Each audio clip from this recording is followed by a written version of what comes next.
What's up, brother? Yeah, it happens a lot.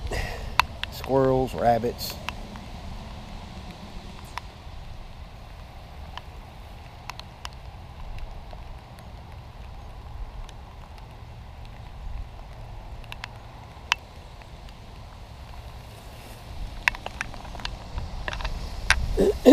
Okay, so I'm trying to keep the rain off the screen, right? And yeah, it's raining, right? How you doing, guys and gals? My name's Doug Wilson, and this is Yellowhawk Customs Outdoors. We're outdoors, and it's raining. But I figured I'd come out, and I'm not gonna like build a fire in the rain, all right?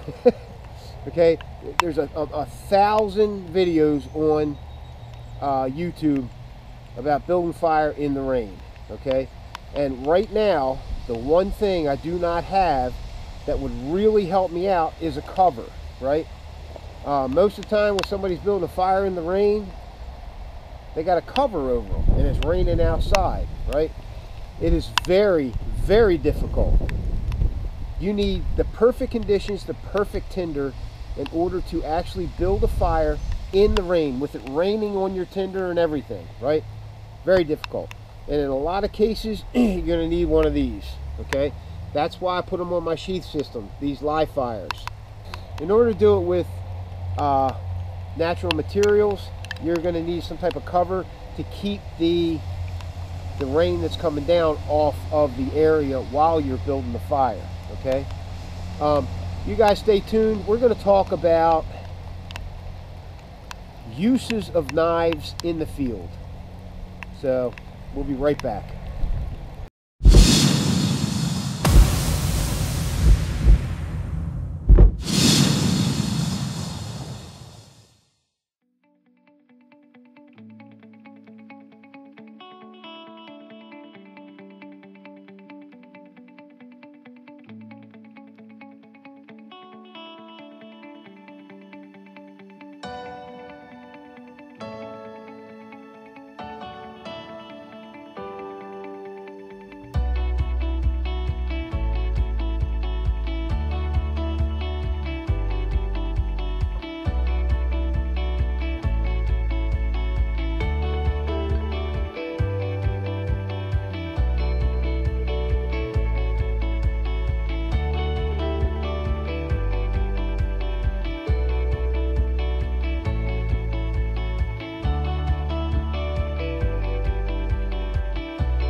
Okay, so I got 1, 2, 3, 4, 5 knives here, right? 5 different knives here of all different shapes and sizes and genres, okay? but they all meet at some point. There's overlapping uses for all these knives, okay? So let me pull the camera up just a little bit. There we go. So I'm going to start with this guy here. This is a Kellum Puko. It's a woodworker. These are all knives that I use frequently. Okay? Kellum Puko. Kellum Puko.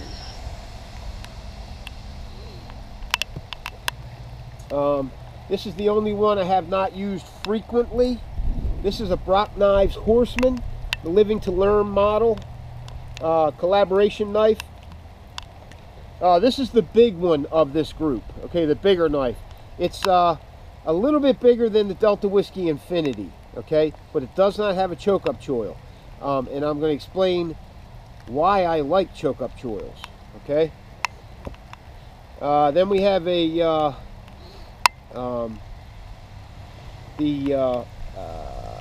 Quick Hatch Knives Trapper that Brent and Good built for me. There's that one. Quick Hatch Trapper. Quick Hatch Knives Trapper. This is a straight up bushcraft knife. Here's a bushcraft fighter that I designed. the Delta Whiskey Farnhawk. Okay, these are going down in size now, you can see. Delta Whiskey Farnhawk. That's built by Sam Farnworth at Ginger Ninja Outdoors, if you're interested. And then I have my necker that I use a lot. This is a Mike Wallace Field Mouse. Mike Wallace Field Mouse. The Wallace Field Mouse. This is CPM 154. Okay. Now, when I'm out in the field, okay, the knife that I generally have on me and I'm walking around with is either something like this, right? It depends on the situation, okay? But generally, either that or this or both. My Viper is another one that I really love. I don't have it right now. Carson Falk is redoing the handles for me. I wanted something a little different, okay? So those two knives, that size, and it could be a plethora of different makers, right? Maybe this one, the Kellum, and both of these I consider neck knives, okay? These are neck knives. For me, this is what I use them for. Here's the sheaths, right? Here's the sheath for the field mouse, and then this the sheath for the Kellum, okay? Which is soaked now, and yes, it is leather. I'm a bad boy. Okay, so, say I want to do some batoning, right? I can choose pretty much any one of these knives to baton with, except for the Kellum, except for this one, okay? You're not going to get much batoning out of this, just because it's not strong enough, okay?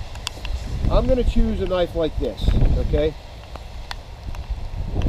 The Brock Knives Living to Learn collaboration knife, or my Delta Whiskey Infinity, or the Delta Whiskey Backcountry, something like that, okay?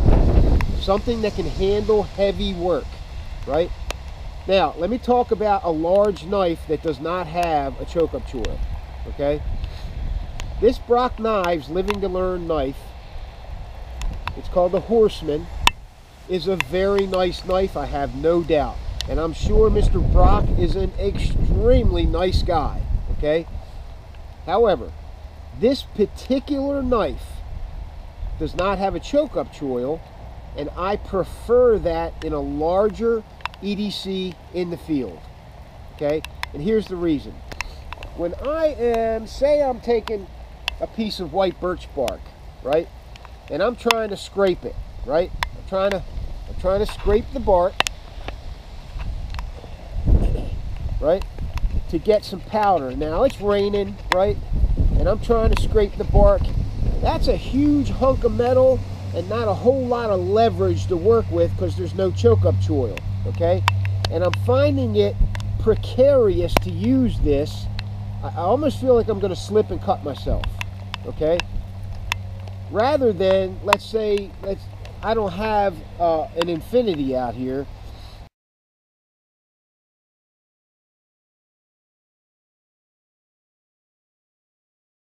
But if I had a knife with a choke-up choil, right, we'll use a shorter knife like this. We'll pretend that it has a choke-up choil, and I got it in my hand right now, right? It is much easier to take that choke-up choil, right, and the shorter blade that it produces and get better scraping or from the spine as well, okay? This is much more efficient than a knife without a choke-up choil, okay? You can do it. You can do it, right? You can scrape bark with this knife, but it's unwieldy. It's precarious, right? You feel like you're going to slip and cut yourself, right? It does it. It works, but you get much more leverage with a knife, with a knife with a choke-up choil, right? Much more leverage for that much more control on that blade. That way, you greatly reduce the risk of you slipping, cutting yourself, whatever, okay? great knife, right? But for smaller tasks, because it doesn't have that choke-up choil, I'm dubious, okay? Now, I guarantee you, there's going to be guys out there that are going to say, oh, you don't know what you're talking about. That's a great small task knife. Yeah, no, it's not, okay? I hate to say it, right? I don't want to offend anybody, but this knife and its geometry lends itself toward bigger tasks. A little bit of chopping, batoning, okay? But without a choke-up choil, it limits its uses, okay? And is that bad? No, that's not bad. Somebody might really love this knife, and they don't care that it doesn't have a choke-up choil. I care. If this knife had a choke-up choil, I would love it, okay? Because it would take this 6-inch blade or whatever, and it would knock it down to a 4-inch blade and give you a lot more leverage and control for smaller tasks, like scraping bark. Can you do it? Yeah, I'm doing it. Look at that. Okay? I'm scraping, right? But a knife with a choke-up choil gives you that much more control, right? Because it allows you, say the choke-up choil was right here, right? It allows you to go all the way up on that blade and get a whole bunch of leverage out of it. Okay? There's that. Now, I'm discussing uses in the field for these knives, okay? I'm not talking about you're at home. Like, it's raining right now. I'm out in the field, right? I need to get wood processed for a fire or whatever. And since I don't build huge fires, generally I do most of my small processing with a neck knife. This one right here, or the Kellum, right? Most of the small processing is done with this. For example, you get a whole lot of leverage on this blade, right? You can see it. Put your thumb behind the blade there, wrap your fingers around it. You get a whole lot of leverage for, you know, scraping Maya dust, you know, whatever you want to call this stuff, right? You get a whole bunch of leverage, and you can do this all day and get a whole bunch of dust, strike it with a ferro rod, and you're good to go. All right? When it comes to feathering, right? I like a smaller knife for that, right? When it comes to feathering, I can feather with a smaller knife a lot easier. Let's get a better piece.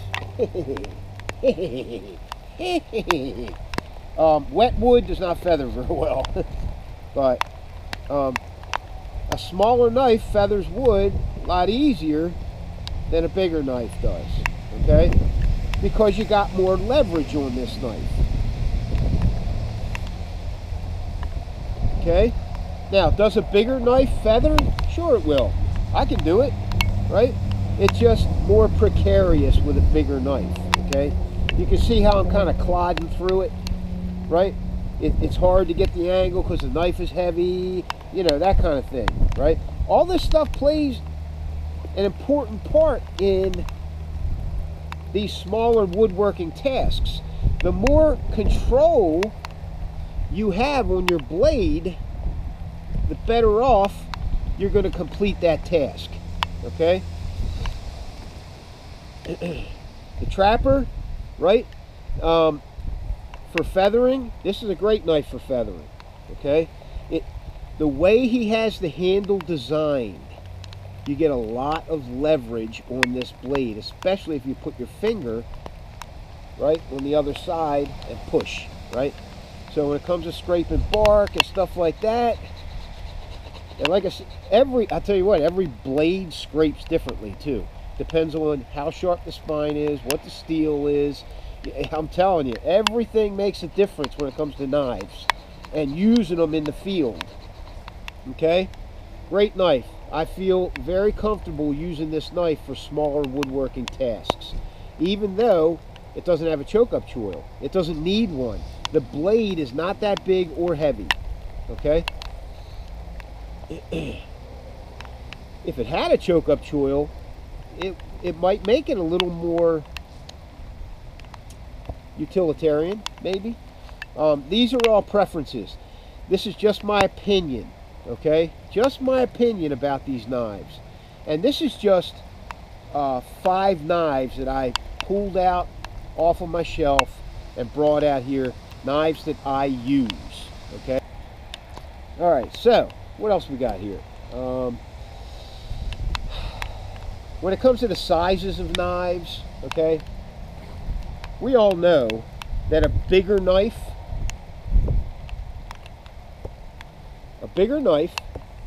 is going to allow you to do bigger tasks generally easier, more effectively, more efficiently, okay? This rock knives, this is a batoner, okay? This is a heavy skinner, right? You can skin with this knife. It's got a nice belly on it. The handle's very comfortable, but because it's a larger knife, it's more difficult for smaller tasks, right? So, in my opinion, this is just my opinion, okay? When I'm out in the field, I'd rather carry something smaller, okay? As an EDC, right?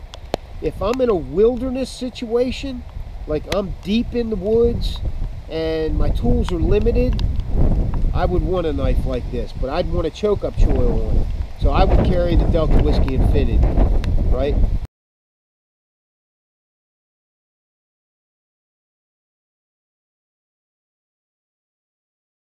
That's a full-on wilderness EDC blade that you can do everything with, right?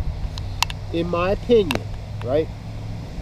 And this large knife is really well suited for batoning. You can baton with this knife. And you can probably baton pretty heavy stuff with it. I actually batoned this thing just a few minutes ago, but this is actually a baton now. But I cut this in half with the knot, with the Brock knife, and it went right through it. I mean, I had to really pound on it a little bit, but going through a knot is hard for any knife, right? So this knife is well suited for batoning.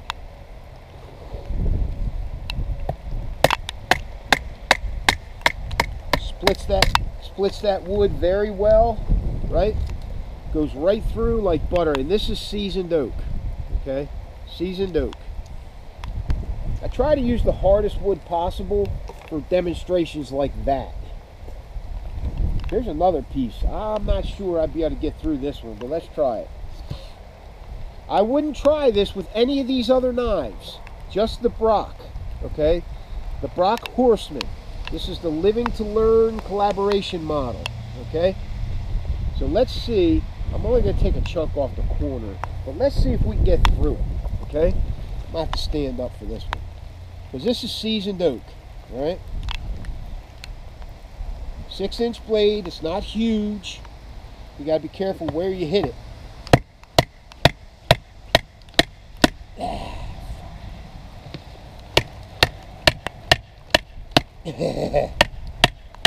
Holy crap. Woo! There you go. Seasoned oak.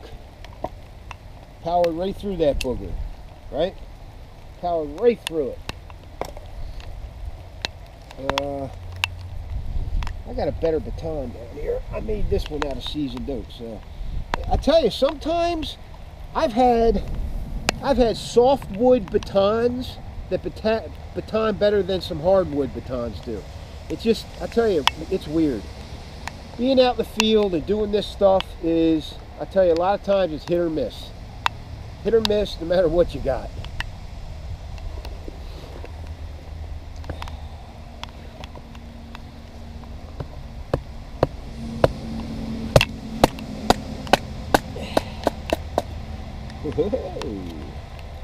All right. Try it again. Here, here. There's a knot right here at the top, and it's just not doing it. There it is.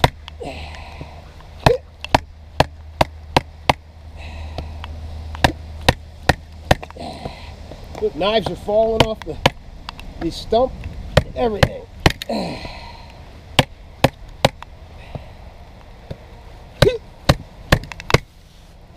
We're going to get through this thing. Or we're going to break the knife trying. Whoa. Okay, now that is why a bigger knife is best. But you're less likely going to bend or break or roll this. Alright? And that knife, that wood is bone dry inside, and it's been raining all day. Alright, so let's play around with this live fire, okay? Now how am I going to get this thing off of here, right? Oh yeah, I got it, so all you got to do is push it out of there. Huh. That dog, I'll tell you, he's smart. Live fire, okay? This is technology at its best, right? Modern technology at fire making at its best, all right? So let's take, which knife do we want to use? Let's use the Kellum, okay? Kellum woodworker, right? And I'm going to scrape this up a little bit. Try to get a little piece of it out of here first. This thing is accordioned in here, right? Now it doesn't matter how much you handle it or anything like that, right? The thing you've got to do with it is you gotta fluff it up, okay? So I take it and I pull it apart, right? I pull it apart and I get it relatively fluffy, all right? It's really starting to wind now, you know, a bunch of wind is coming. I picked a great time to do this. Woo! Flip out ferro rod, right? On one of my neckers, flip it out. Now I'm telling you, I'm soaked. My hands are soaked, right?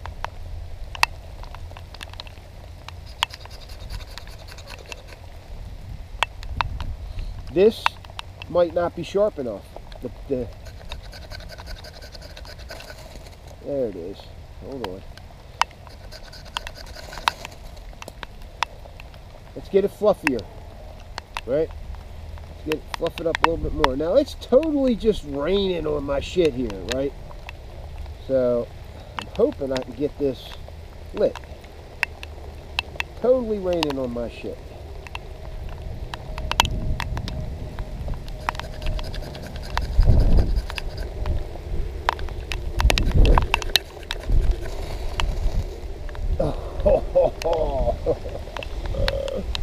I'm telling you. This might be a failure, man.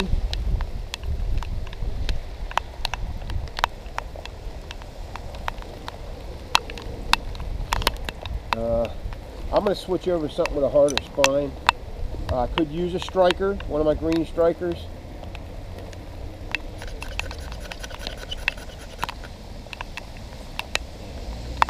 It's contrary to popular belief, it is harder to strike a ferro rod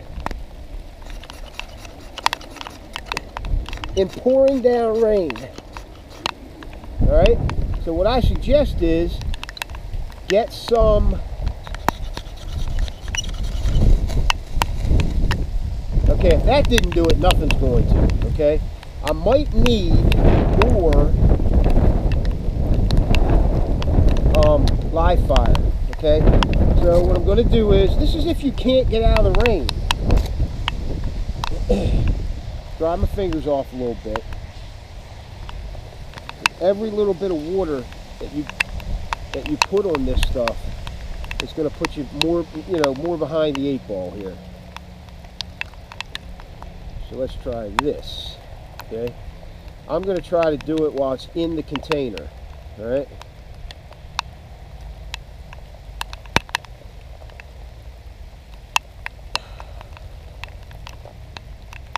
This could be a lesson for the guys who make this stuff too. If you wanted to light in pouring rain, you might have to make it easier to light. You know what I mean? You might have to make it easier to light. easier to pull apart, if you will. Let's see. Let's see if I can't dry the ferro rod off a little bit.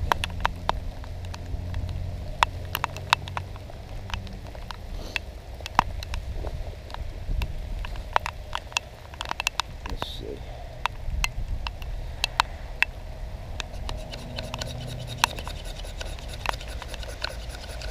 Nope, that ain't gonna work. Alright.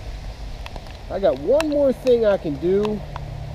I gotta find a striker. Here's a striker. I gotta get this striker off of here though.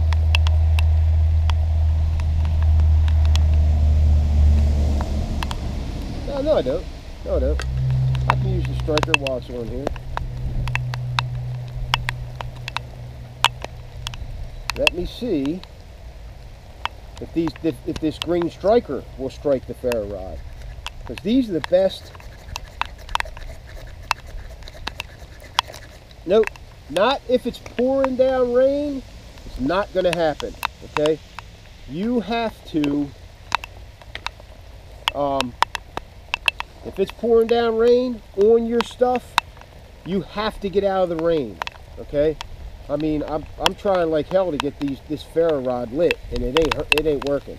Okay, it worked a little bit because I was able to get down to some dry material, but as soon as it got wet again, it didn't work. The live fire, okay, it does get water in it, and it's more difficult to light it then. Okay, so you gotta be careful with that. Water is your enemy when it comes to fires, okay?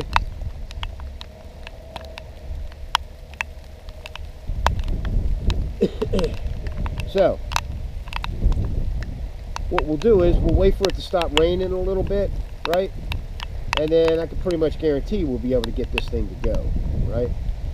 That's why if you're going to build a fire in the rain with these kind of materials or primitive materials or natural materials, do it under cover, under a pine tree, under a tarp, you know, under a tent tarp or something, right?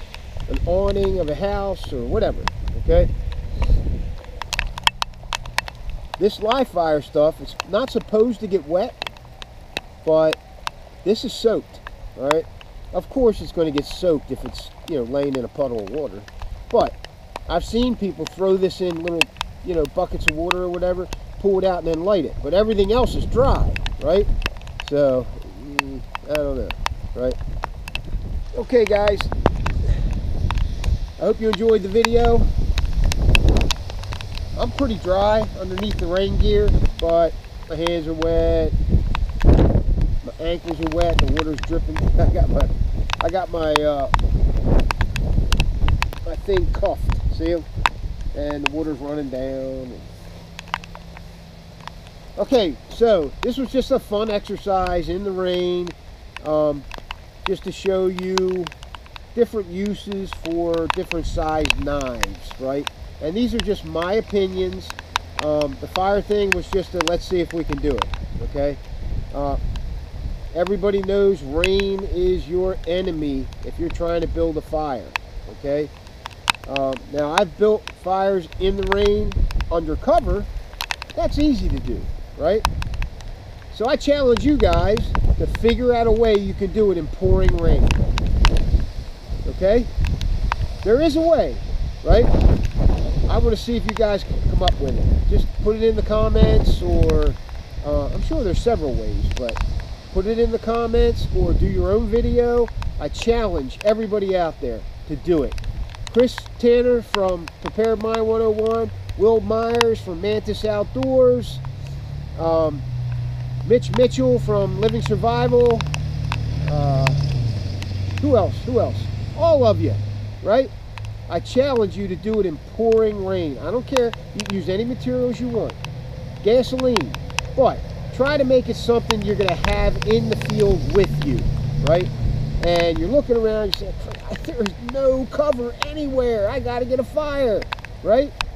So, see what you can do. This is Doug Wilson for Yellow Hawk Customs Outdoors. Say it.